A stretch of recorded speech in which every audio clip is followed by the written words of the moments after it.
Together in Pinecone Patch by Thomas F. Yezertsky. Not long ago, the people of Ireland and the people of Poland knew very little of each other. Hundreds of miles of icy seas and murky wilderness separated their countries. It seemed that all they would ever share was the stars of the night sky. Ireland was a land covered with a blanket of gentle hills that could lull you to sleep just to look at them, if it were not for the bright green grass. It was absolutely beautiful. The people of Ireland suffered, though. The crops wouldn't come up, and there were too many people to feed. A wide golden meadow lay across Poland, except in places where a few stubborn forests, lakes, or mountains peeked out. Poland was quite different from Ireland, but just as beautiful. Life there was hard, too. Farmers had nothing to sell, and landlords were turning them out of their rickety houses. The Buckleys were an especially poor family in Ireland, struggling to grow potatoes on a tiny plot of land they did not even own. There were 8 Buckleys in all, so there was never quite enough food. They could get rather noisy complaining about it. The loudest voice belonged to Kiera Buckley, the youngest of the 6 children and the only girl. When she wasn't complaining, she liked to sing. On a clear day, her songs could be heard, note for note, from Kilkenny to Cork and back again. Stefan Pazik was hungry too. He lived in Poland with his father, a rye and wheat farmer. His mother had died when he was born. At night, Stefan and his father used to join Stefan's many aunts and uncles to share the strange old stories of Poland, some true and some not so much. Stefan was shy, but he imagined stories as enchanting as any that even his oldest aunts and uncles had ever told. There were no stories these days, though. All the talk was about the bad harvest and the coming winter. The Buckleys decided to escape their problems in Ireland and go to America. Everyone was sad to leave Ireland and afraid of the new world.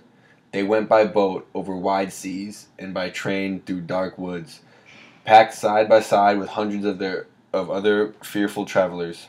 Even Kiera's singing could not lighten the mood.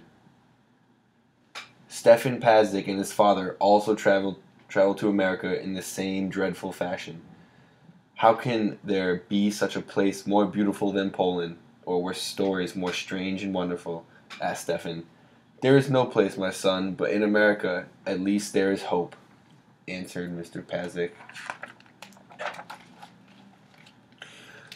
The long, hard journey of the Buckleys and the Paziks ended on precisely the same day in precisely the same place.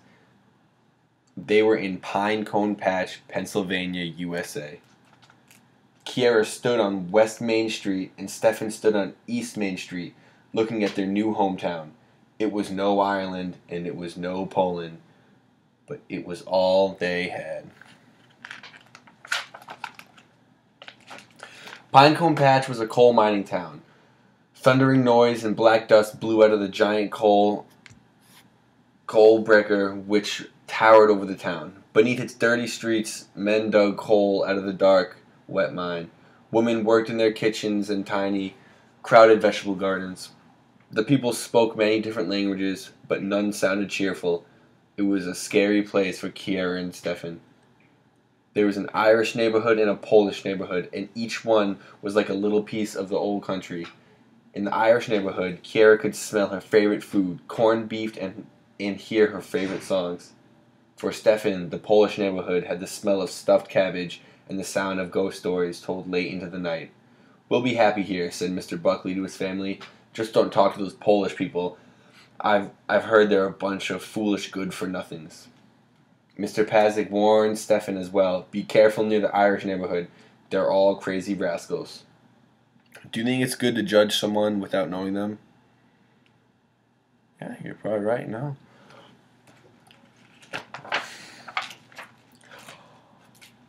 On a day when the younger children of Pinecone Patch were searching for scraps of coal near the mines, Kiera Buckley and Stefan Pazik came face to face with each other for the first time.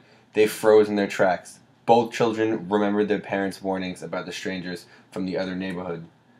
It seemed to Kiera that Stefan's ears were entirely too big. Stefan thought about Kiera's wild red hair and made her look like a witch. They stared at each other, afraid to move. Finally, Kiera stuck out her tongue.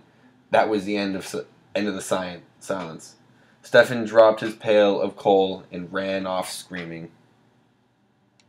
That wasn't very nice of them, was it? Kiera and Stefan always had chores to do, but when they were 8 years old, they had to begin earning extra money for their families. Kiera helped her mom sew up holes in the miners' clothes. Stefan went with his father to work at the mines. Stefan had to pass Kiera's house on the way to and from work. Every time he walked past, they would yell insults at each other. "Hey, big ears, go back to Poland," Kiera would yell from her porch. It made her feel better about scrubbing the house all day. It was better than singing. Indeed, after sorting coal all day, Stefan did not feel complete until he had shaken his fist at least once at Kiera. It held his sore fingers a lot faster than even a well-told story. "Shut up, potato head," Stefan would yell, shaking his fist.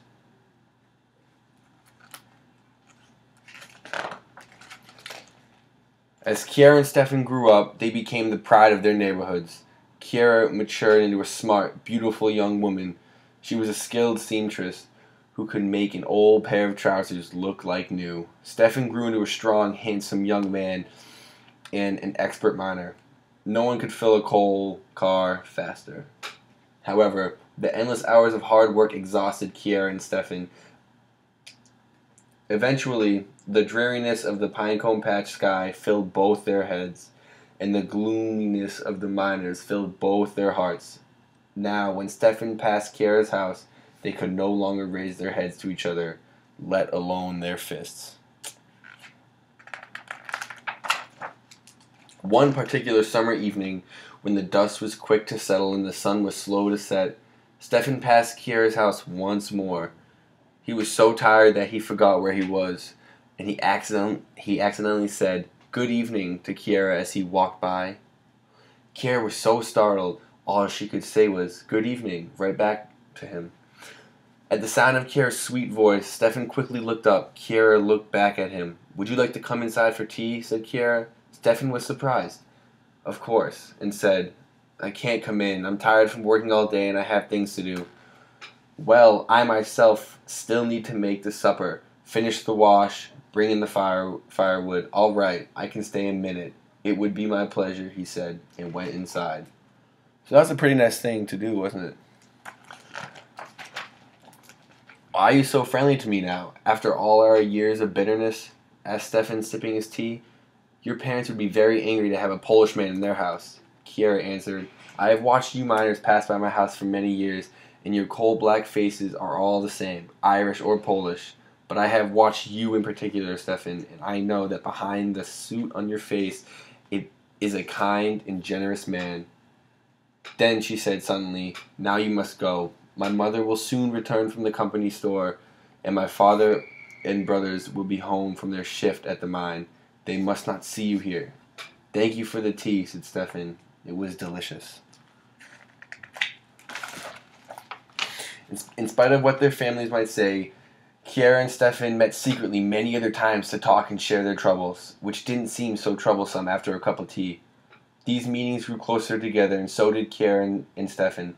They fell so deeply in love that they no longer cared what anyone might say about seeing them together.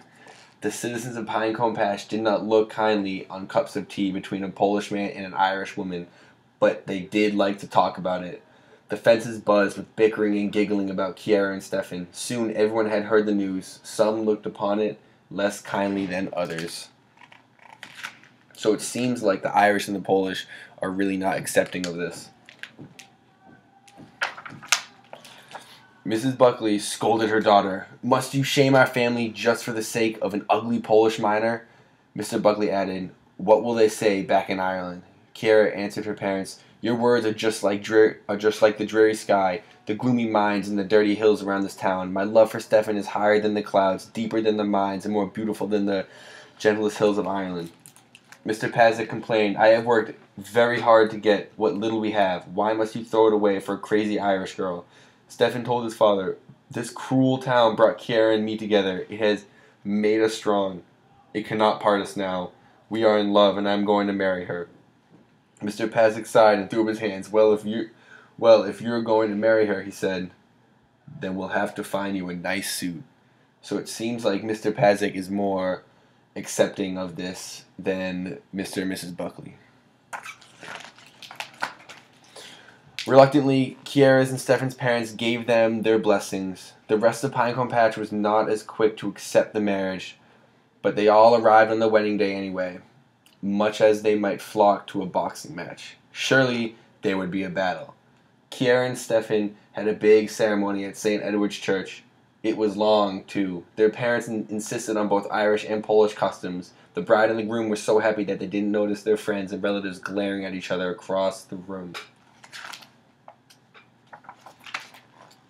No one was sure how to celebrate after the ceremony. The Polish wanted to eat potato dumplings and dance the polka. The Irish wanted to eat potato pancakes and dance the jig. They did agree on one thing, though. They wanted to fight about it. Just as the guests were getting their fists up, Mrs. Buckley said, Mr. Pazik, I think I should like to learn the dance, the Polak. Everyone looked at one another, surprised and confused. Mr. Pazik turned to Mrs. Buckley and said, I shall gladly teach you the Polak, but only after you show me how to dance the jig. He held out his hand to Mrs. Buckley, and the two got up to dance. The accordion began to play. Gradually, all of Pinecone Patch joined in the dancing of Polaks and jigs. The party lasted 2 days. Late into the second night, Kiara sang happy songs about love, and her songs could be heard from Pinecone Patch to Pottstown and back again. Kiara and Stefan lived happily together for the rest of their days. Stefan always told his children and grandchildren stories, some true and some not so much so. His favorite story was about a boy from a land of golden meadows and a girl from a land of green hills who came thousands of miles to a town of nightmares and dreams just to be together.